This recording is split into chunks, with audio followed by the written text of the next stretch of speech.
বছর 231 জন শ্রমিক নতুন আসলেন এবং এতজন শ্রমিক কারখানায় চলে গেলেন। বর্তমানে ওই কারখানায় শ্রমিক সংখ্যা কত? এখন আমরা স্বাভাবিক দৃষ্টিতে বুঝতে পারছি যে এতজন ছিল, এতজন নতুন আসলো, তাহলে এটা নতুনটা যোগ হলো, যে ফল হলো তার থেকে পুরাতনটা চলে গেল। যেহেতু আমাদের বইতে দেওয়া আছে, সমাধান কি বইতেই করব? না, বইতে না করলাম, খাতায় করি। তাহলে বর্তমানে কারখানার শ্রমিক সংখ্যা ছিল কতজন? 6432 জন। নতুন আসলো কয়জন? 231 জন। চলে গেল কয়জন? 153 জন। তাহলে আমরা ফল আগে যোগের ডাকে যোগ করি। 2 2 2 আর 1 3, 3 আর 3 6, 2 আর 4 6, 6 হকে 6, বিয়োগ কতজন? 3 5 1 জন। এখন 3 আর 3 মিলা গেল 0, 5 আর 1 আছে 1 হলে 2 আছে কত হলে 6 মিল, নাকি 1 আছে কত হলে 6 মিলবে? 5 হলে 6 কে 6 জন। 21 পৃষ্ঠার 3 ডজন ডিম ও 4 হালি কলার মূল্য 620 টাকা। 3 ডজন ডিম ও 5 হালি কলার মূল্য একাত্রে কত? 620 টাকা। 1 ডজন ডিমের মূল্য 140 টাকা হলে একটি কলার মূল্য কত? বন্ধনী ব্যবহার করে গাণিতিক বাক্য প্রকাশ করে সমস্যাটার সমাধান করি। তাহলে আমাদের 3 ডজন ডিম ও 1 হালি কলার মূল্য একাত্রে কত টাকা? 620 টাকা। তারপর বলছে যেহেতু গুণ চিহ্ন এখানে দিয়েছে, সেহেতু এই যে 1 ডজন ডিমের মূল্য দেওয়া আছে না, এই 1 ডজন ডিম গুণ 3 হবে। এখানে দুইজনের ডিমের 3 ডজন ডিম বের করার পর তা যে হবে সেটার সাথে ভাগ করলেই কিন্তু আমরা কলার মূল্যটা পাবো। কয় হালি? 5 হালি কলা। তাহলে কয়টায় 1 হালি?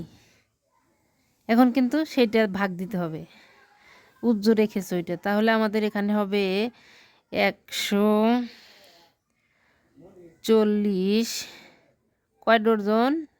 3 ডজন। তারপর কি বলছে? ভাগ। এখন আমাদের এইটার আমরা কি পেলাম? ফল হিসেবে দেখি যে 620 টাকা হলো মোট মূল্য। 3 ডজন ডিমের দাম এটা কিন্তু পেয়ে গেলাম। তাহলে আমার বাদ রইল কি? 5 হালি কলার মূল্য। এখন এইটা হবে 5 হালি কলার মূল্য। ভাগ করলে কিন্তু আমরা 5 হালি কলার মূল্য পাবো। এই ফলটাকে ভাগ করলে আমরা 5 হালি কলার মূল্য পাবো। এখন যেহেতু বলছে যে এটা ভাগ 5 হালি 1 হালি, তাহলে একটার দাম দরকার আমাদের। তাহলে একটার দামের জন্য আমাদের কয়টা 1 হালি? 4টে 1 হালি। তাহলে 620-এর থেকে এটা বিয়োগ করি আমরা। এই আগে গুণ করতে হবে। যখনই বন্ধনীর কোনো কাজ হয়, প্রথমে গুণের কাজ, তারপরে ভাগের কাজ, মানে তারপরে যোগ বিয়োগের কাজ। এই বন্ধনীর ভিতরে, আবার বন্ধনীর বাইরের হিসেবটা আবার আলাদা। আর প্রথম বন্ধনী নাই তো, এখানে প্রথম বন্ধনী উঠে যায়। তাহলে আমরা এটা গুণ করি। 3 0 0, 3 4 12, 2 হাতে আমার 1, 3 রকে 3 আর 1 4, 620 ভাগ 3 5 ভাগ 5 না 4। তাহলে এটা বিয়োগ করি, বিয়োগ করে ফল নামিয়ে দেই। 0 0 2 ভাগ 5 ভাগ 4। 200 থেকে 200-রে 5 ভাগ করলে 5 কুড়িতে 100। তাহলে 0 0 0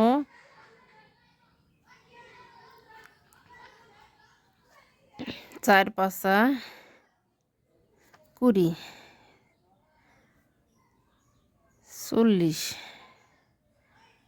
যেহেতু 200, 5 কুড়িতে 100, 200 ভাগ 4। তাহলে 4 4 মধ্যে একবার গেলে 0 0, 10 টাকা। আসলে পরেরটা কি বলছে আমাদের, একজন ডিম 1 ডজন ডিম এবং 5টি মুরগির মূল্য একত্রে 1395 টাকা। একটি ডিমের মূল্যে 10 টাকা হলে একটি মুরগির মূল্য কত?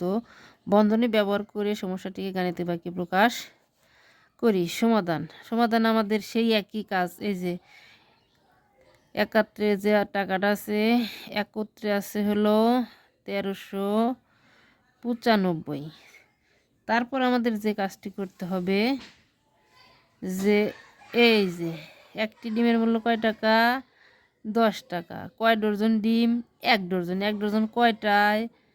12টায়।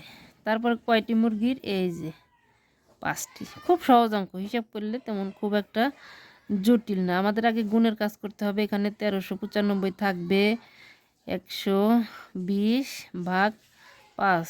এখন এটা বিয়োগ করতে হবে। 5 হাতে আমার 1, 3 আছে কত হলে 9 মিলবে, 6 হলে হাতে আমার 9,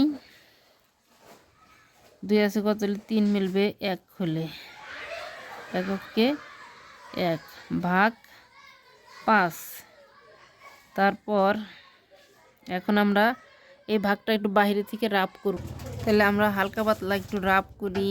1165 ভাগ আমাদের 5, 2 বার গেলে 5 দগুণে 10, বাসে 1 কাটে নিলাম 6, 3 বার যায় 15, 1 কাটে নিলাম 5, 233 টাকা। 233 টাকা। আশা করি সকলের কাছে এই ভিডিওটি ভালো লাগবে।